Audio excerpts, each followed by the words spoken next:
Hi, greetings and more grace to everyone. Welcome back to my YouTube channel. This is your girl, JuneaEvans, back again with yet another topic of discussion. But before we discuss anything, let's handle a little bit of business, shall we? If you would head on over there to that like button and go ahead on and click it ever so slightly. That's it right there. Click it. Thank you so much. Now change on over there to that subscribe button and go ahead on and smash it. That's it. And while you're right round up and through that, go ahead on and hit those notifications so you can be alerted as to when we upload new material.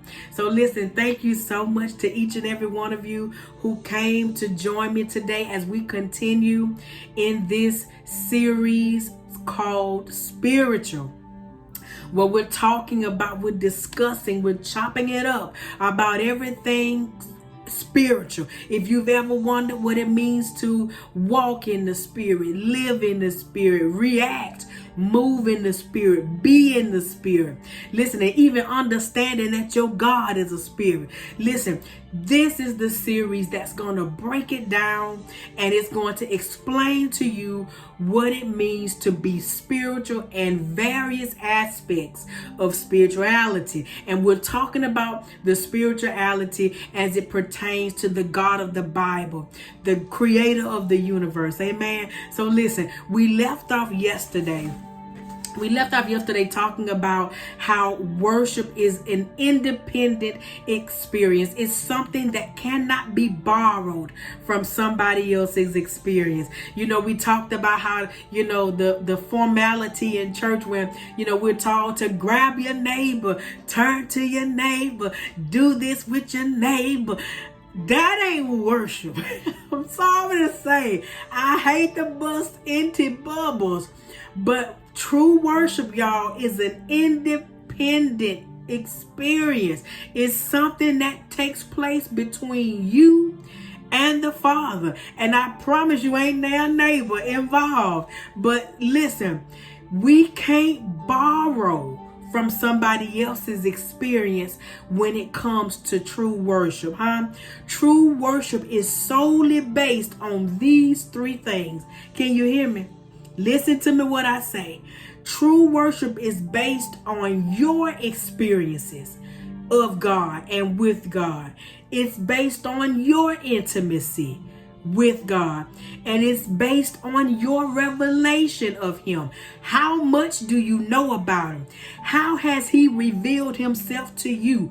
That's the source of true worship, That's where your worship gonna come from. That place of intimacy, that place of experience, and that place of revelation, Listen, if you have gone through any type of pain, you have an opportunity to worship.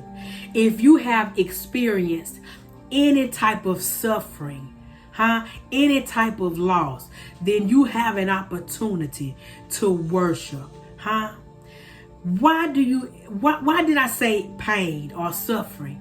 Because it's in those hard times where we truly get to see, where you get to see and understand for yourself, the true nature of your relationship with Him, It's in those hard times that you'll be able to see how much you truly love God. So listen, if your worship is centered around the things that you have, then y'all, that's not worship. If your worship, if what you perceive as worship, if it's centered around something that you have, a material possession, then y'all, that ain't true worship. I hate to say it. I hate to bust any bubbles, but true worship, it comes from within. The nature of the true worshiper, comes from the heart. Listen, we don't want to go too fast, but listen, sometimes things have to be taken from you in order for you to see what truly matters and who truly matters. That's why we equate, being able to worship with a painful a loss or a suffering experience. Because listen, Even in those hard times, even in that pain, can you still say, God, I love you? Come on, be real with yourself. Even in those times of suffering and loss, can you still say, God, I trust you? Huh? Even in those bad times, those difficult times, those times where you cannot see no light at now end or now tunnel, huh? Can you still say, God, I love you. I worship you. I trust you. Can you still say, God, I lean on you? Huh? Or are you so busy, in your emotions and in your flesh till you put God to the side and you try to figure this thing out on your own? Come on, we talking about the nature of a true worshiper, huh? Even in bad times, that should be an opportunity for you to worship. Take some time to examine your worship, huh? Take some time to examine your worship. Some people have experiences, y'all, in those painful times that will draw them closer to God. It's some of these painful, and detrimental, disturbing, troubling type situations that will draw some people closer to God. And then you got others, y'all, that their experience will be so, tormenting to them.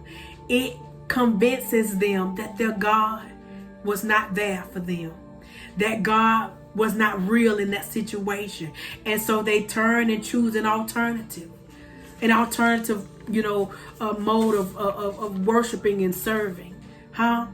But it's in true worship, where the believer can serve God regardless of the situation. You can worship, you can have that intimate experience with God regardless of the situation and the circumstance. That's a true worshiper, huh? Listen, nobody's worship is the same, huh?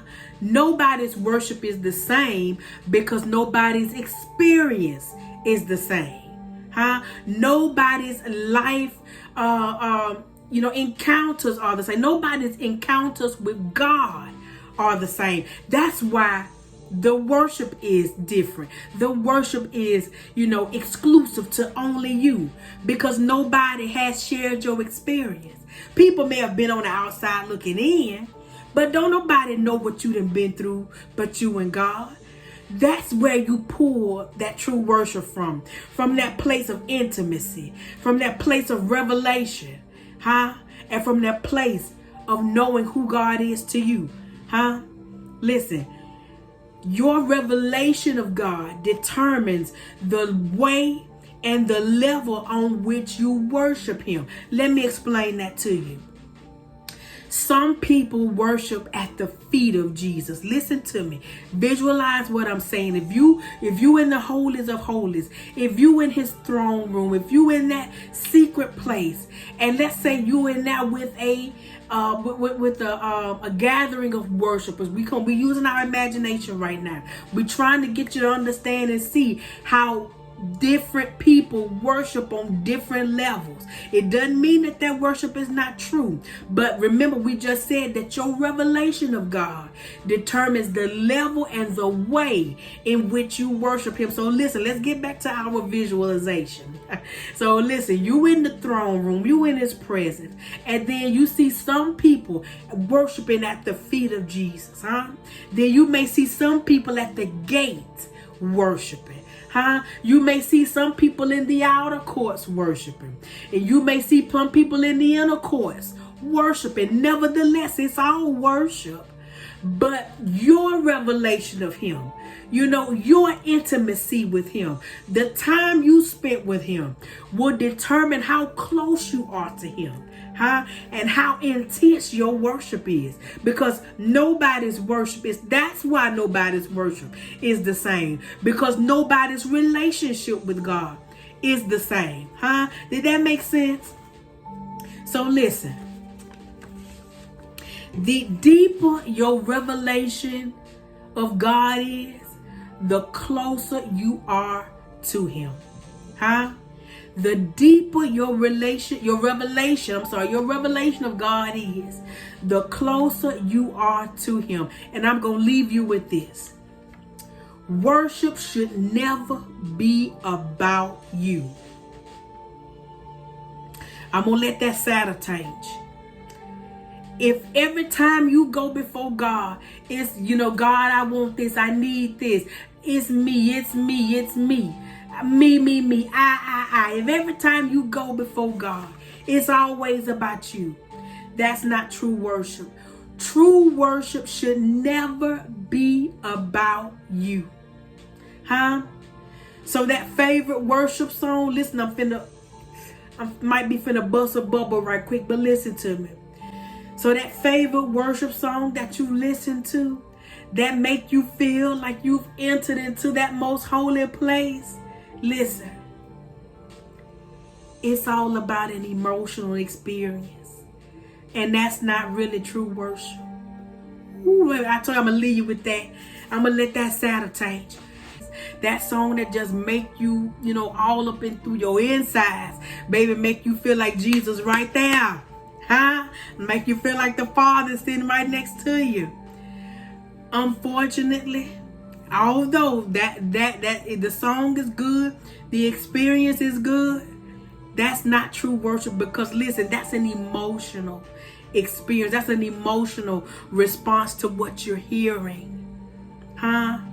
True worship comes from within. True worship comes from the heart of the person that knows the Father, that understands his needs and his heart. That's all a part of that programming that we have when we go to our church services. Come on, I'm talking about me too. Of course, we've all had those emotional experiences where we hear those songs. Even when you in church and the music just going. Those are emotional experiences. Even at your house, when you in your private time, you got this song and it just when you hear the tears, you hear it, and the tears begin to flow. That's an emotional response. Ain't nothing wrong with it though. But that's not true worship, So listen, we're going to stop it right there. And we're going to, make plans to meet back here again. We're going to meet back for part 4 of this series that we're entitling Spiritual. So listen, thank you so much for joining me. Thank you so much for sitting here with me. And until we meet again, I wish you more love. I wish you more light. I wish you more grace and more peace, honey. Listen, don't you let nobody take your peace here. Bye.